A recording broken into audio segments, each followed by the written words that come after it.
मी Sapna homes. जेव्हापासून मी फेब्रुवारीमध्ये session join केलेलं आहे आणि त्यापासून प्रत्येक महिन्यामध्ये पॉलिसी ही होतेच आहे आणि जो बिझनेसला ग्रोथ खूप चांगली भेटली आहे. म्हणजे लास्ट इयरला थोडा बिझनेस कमी होता, एखादा महिना ब्लँक पण जायचा की एकही लॉग इन व्हायची नाही. पण जेव्हापासून मी सेशन जॉईन केलं फेब्रुवारीपासून असा एकही महिना गेला नाही की माझी एकही पॉलिसी झाली नाही. त्याचं सर्व क्रेडिट आदित्य सर आणि आपले पगार सर यांना जातं, कारण की सेशनचा फायदा खूप मोठा झाला आहे. जी की प्रीमियम साईज आहे ती वाढली आहे आणि सेल्फ कॉन्फिडन्स इन्क्रीज झालेला आहे आणि जास्तीत जास्त मोठ्या मोठ्या क्लायंट्सला कसं भेटता येईल त्याचं डेअरिंग आलेली, म्हणजे कोणासमोर काय बोलायचं.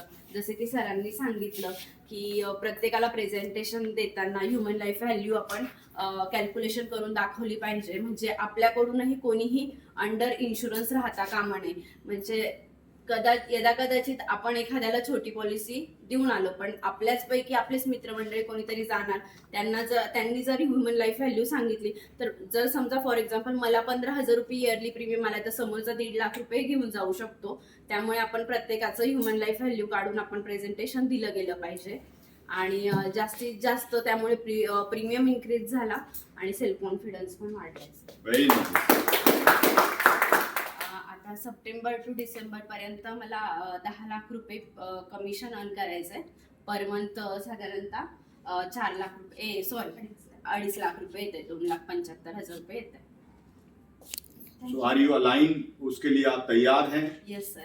Okay, all the best. सबको क्या बोलना है? तथास्तु. MDRT के लिए तथास्तु. शुभकामनाएं. हा, MDRT कावर करायचं आहे. लास्ट इयर जे होम लोन घेतलंय ते लवकरात लवकर नील करायचं आहे. रिस्पॉन्सिबिलिटी माहेरची जास्त आहे सासरच्यांपेक्षा, तर 3 नंबरची बहीण आहे, तिचं लग्न करायचं आहे आणि बाकी थोडेफार पैसे मिस्टरांना बिझनेससाठी द्यायचे. त्यामुळे